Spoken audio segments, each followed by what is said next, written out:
So let's start there a little bit with Jon Snow. Like many actors talk about when they play a particular role for an extended period of time, you know, that character lives on in them. How does Jon Snow live on in you? Do you see the world a little bit differently through his eyes now? I always felt with Jon that one of the struggles about playing Jon was that I was always playing someone who was a better person than me. Aww. Do you know? No, I don't mean that as in, I just mean like he's good to his core. Like he's loyal, he's brave, he's honest, he's truthful to his very core. And I think that, you know, being alongside a character like that for 10 years of your life is intimidating somewhat. You're alongside someone who is the very essence of good and brave. So I can only like hope that some of him sort of does live on in me, or like that I learned something from him. I loved him. It's only now that I'm realizing I loved him dearly as a person, and I really enjoyed playing him. And I really, I think the thing for me when meeting fans or meeting people in the street is that Jon was a very beloved character, and because he was a good person. And he's one of the very few good people in the show. Yes, yes, one of the few men that actually was not problematic. You're absolutely right. Yeah, whereas like, you know, some of my friends have it a lot harder, like Jack Gleeson, who played Joffrey, or done so well. Poor thing, can't walk down the street. or Alfie playing Theon. It's harder for them because people have a different relationship to their character, whereas I got it very easy because people kind of followed Jon. They liked him, I think. Now, one of the things that I found funny was that HBO would not let you take Longclaw, which was a travesty. But did you take something else instead? Selfish HBO, I like to call them. 10 years of my life. That's what I'm saying. One little sword. One little sword. I mean, I dropped so many hints over the years. Like, from season 1, I was like, I'd like to keep this sword. And season 8, I'm like, I'd like to keep this sword. It's like, I'm leaving with the sword. I'm leaving, you still haven't given me my sword.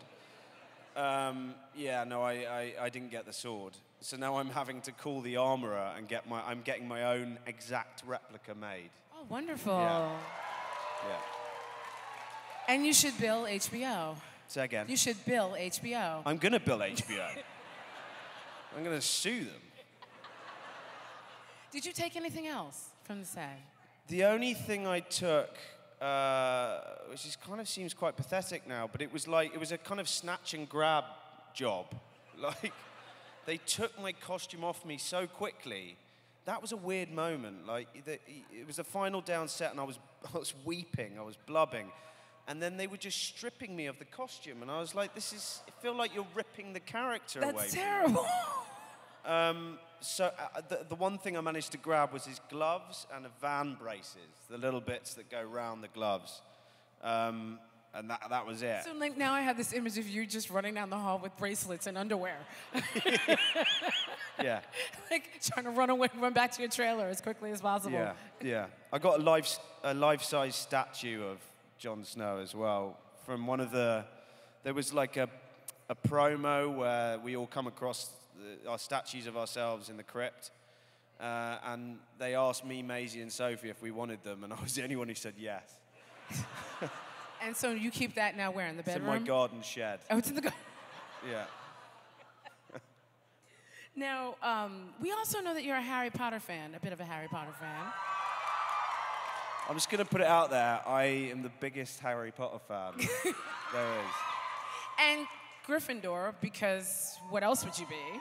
So I've asked myself this a lot, because I would like to be Slytherin.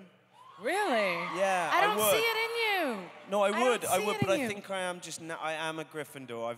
I've thought very deeply about it, and I just think, yeah, that's my house. You're a Gryffindor. I'm a Gryffindor. Sorry, I'm claiming it. Yeah. We have some Slytherin people in the house.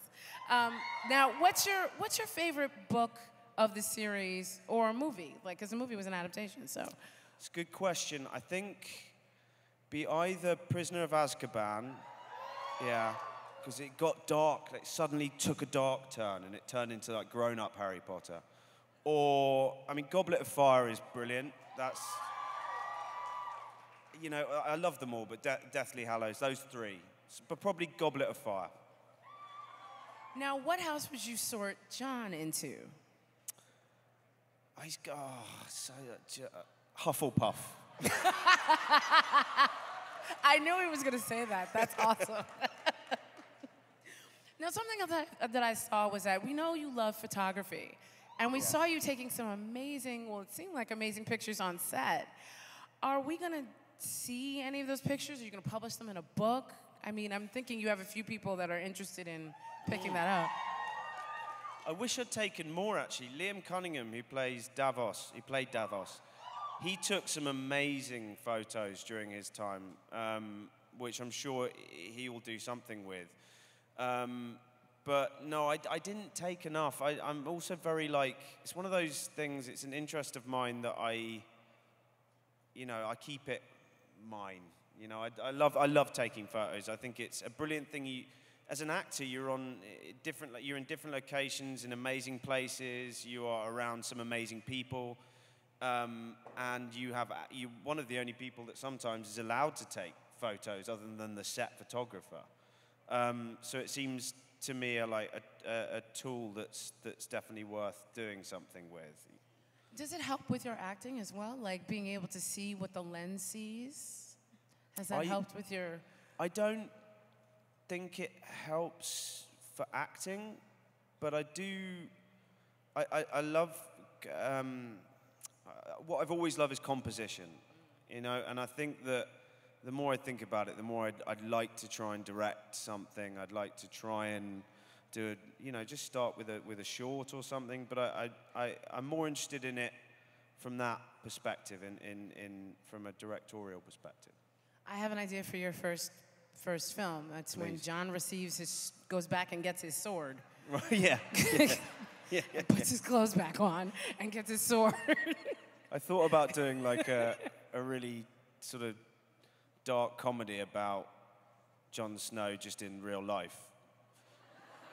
Just like loads of little shorts of me not being able to let go of the character, like going and doing the shopping or something. You know what? Speaking of comedy, we heard you're a bit of a practical joker.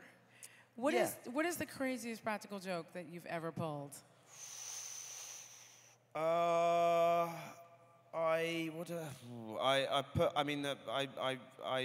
shared this on a talk show once. I put my severed head.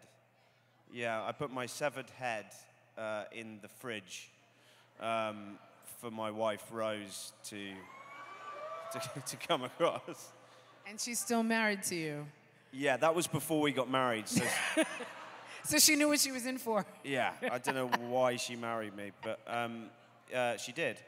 And she always forgets it's April Fool's Day. So it's like my favorite day of the year.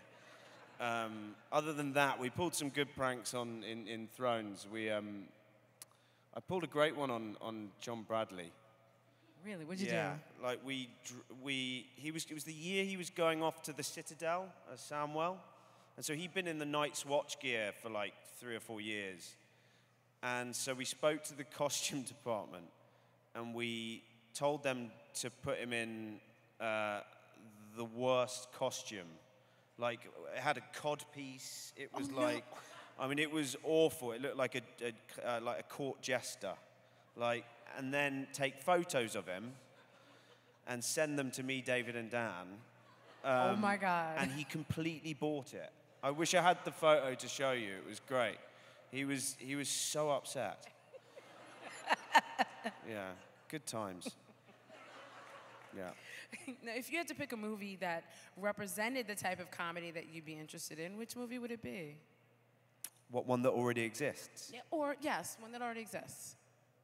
My favorite, a comedy that I sort of err towards the ridiculous. Like I'm not so interested in down the run-of-the-mill kind of, straight-laced comedies. I like things that are quite bizarre. There's a brilliant film called Four Lions. Has anyone seen that?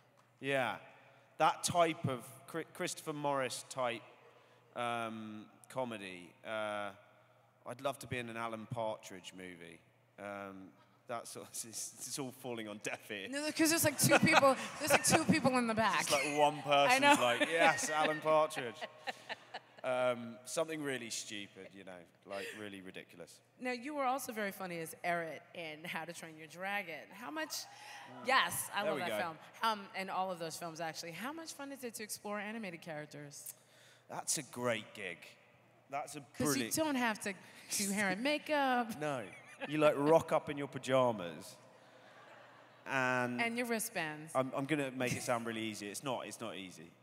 But they find you wherever you are in the world, because you can record it in any recording studio, and they can Skype in, and the director can direct you that way. It's honestly, it's very freeing, because, like, I loved it. You know, for many years playing Jon Snow, who's, like, swaddled in dead animals. Wait, I'm sorry. Hashtag swaddled in dead animals. Yeah. Write that down. Yeah. For him, like, you can't, it's very, you know, it can be quite restricting. Like, and this, like, voice work, you're free to do whatever you want. You can go crazy. And the crazier you go, the better it is, because you can create more of a character, I guess. So, yeah, I'd love to do more voice work. It's fun. And also, in terms of just even getting ready for all these parts, Sophie Turner used to tease you or talk about how long it took for you to, like, get your hair done and stuff like that. But I think it's because she's got straight hair. She what? Because she has straight hair. People with if you don't have curly hair, you don't understand. Yeah. Okay? Yeah, exactly. I'm serious. Exactly. It's sentient. Sophie Turner needs to just shush every now and then. Sophie Turner. I love that girl to my very bones. Did you fuss over other things? Because you're very stylish. Did you, your clothes, your shoes, your accessories? We were like, the thing about Sophie and Maisie, and like we and Isaac and me, we were with each other for so long, and Richard earlier on, but we were with Richard definitely in that. Yeah, we became like actual siblings. We would literally fight each other. So we got a very sibling relationship. It's good. Now, speaking of Richard Madden. Yeah. How excited are you to be reuniting with him in the Eternals? Yeah. Yeah, obviously very. It was emotional saying goodbye to him in Thrones all those years ago, because even 3 years in, when he left the show, something really did shift, and the show became something else.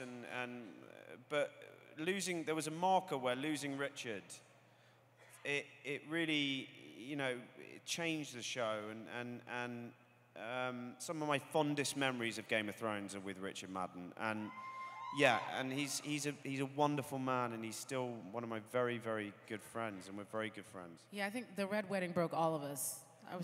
I said that scene when he dies, the Red Wedding broke all of us. Yeah. Yeah. So. Yeah, and I don't know. Like, I saw him the other day when we met. We met. I don't know what I can say. But we met and. Sure you can. I won't tell anybody. Yeah. He's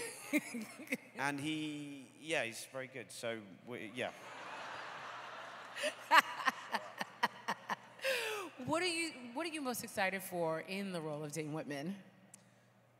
With Dane Whitman? Yeah. Yeah. I'm just excited that so far, like in my young career, still just about young career. You're young. You're fine. Don't worry about it. Yeah.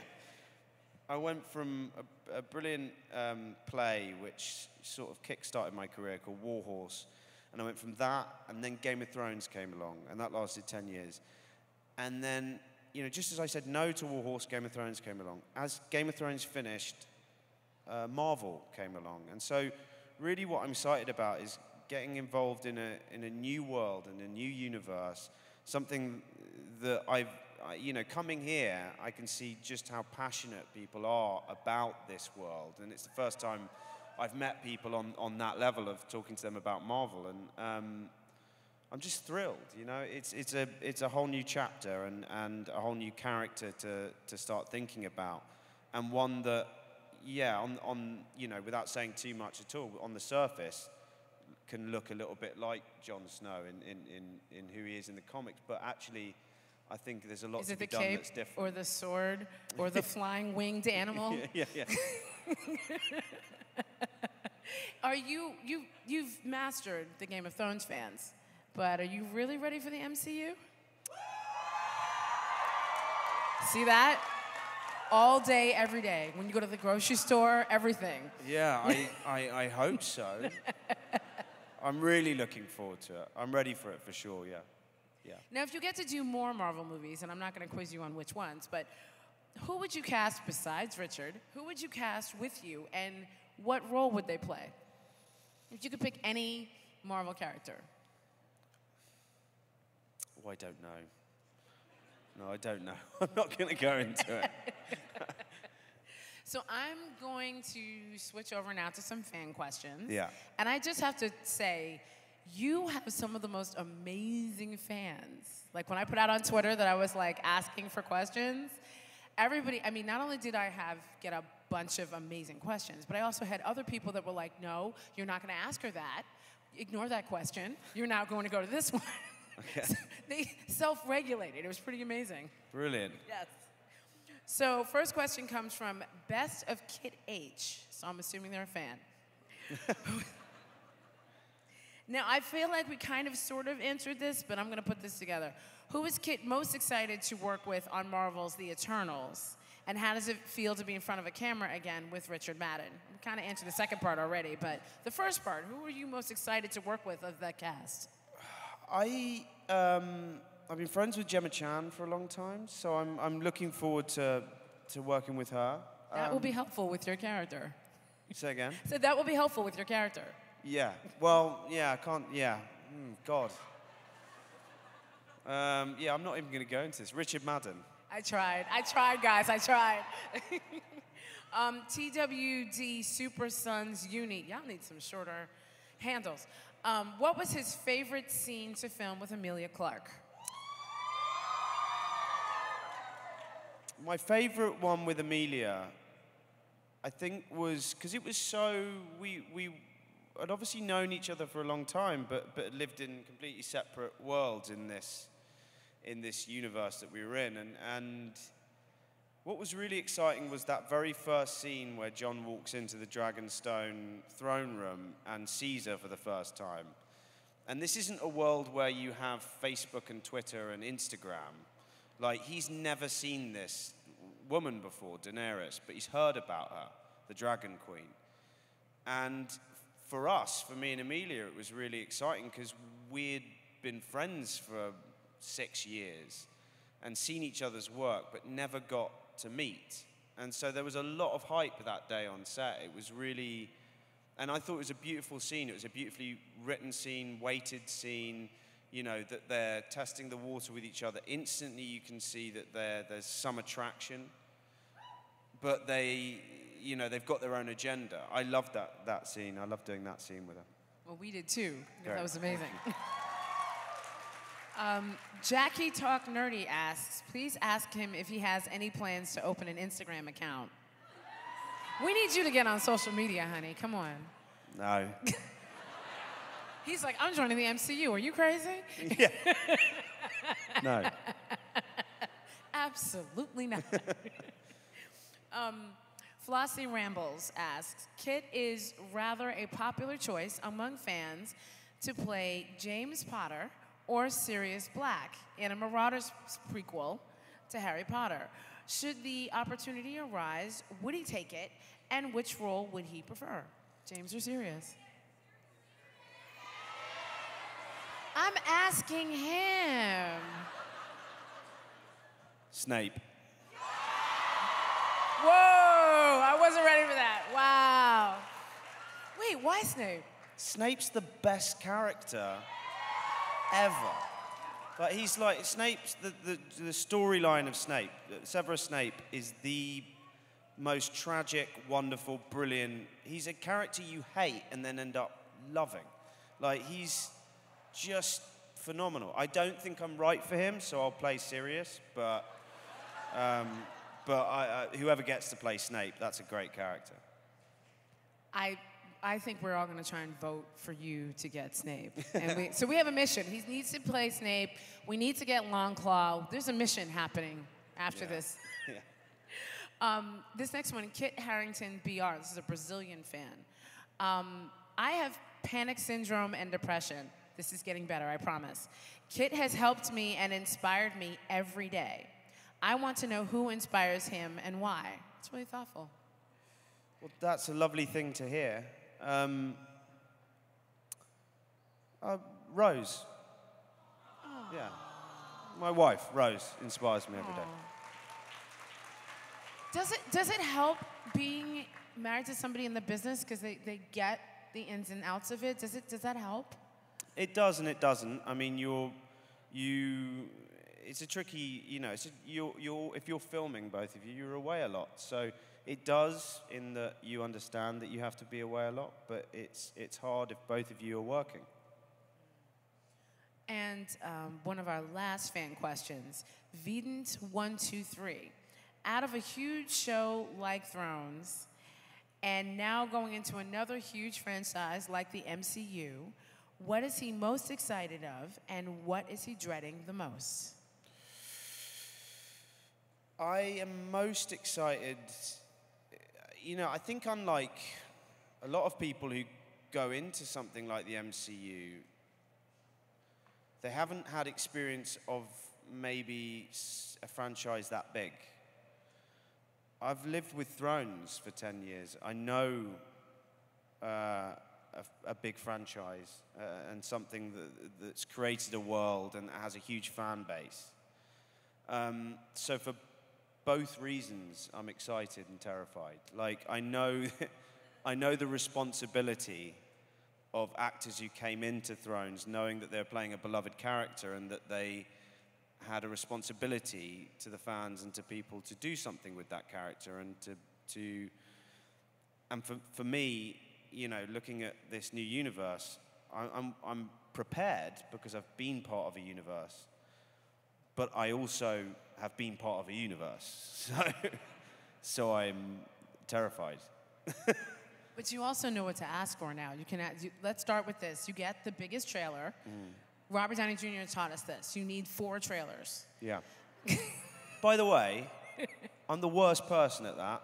Really? Yeah, for 6 years on Thrones, was owed a star trailer, and I didn't think to ask why everyone else was getting them, and I wasn't. So for 6 years, I was in like a shoebox of a trailer as one of the leading cast of Game of Thrones. Okay, Kit, you're doing it wrong. Yeah, I know. And then, like, season 6, I was like, can I get one of those big trailers? And they were like, you should have had one since season 2. And then they could have put Longclaw in its own trailer. Yeah. It's everyone else leaving with, things from the set, and I don't get anything, Poor me. Well, we are so happy that you came and hung out with us. And your fans are so amazing. Do you have one last thing to say to them before we wrap up? Do you know what? I've loved being here. I've met a lot of you over this weekend, and you're a fantastic bunch, and you're so sweet and so lovely, and it's been a real pleasure and honor meeting you all. So thank you for coming, and thank you for showing support.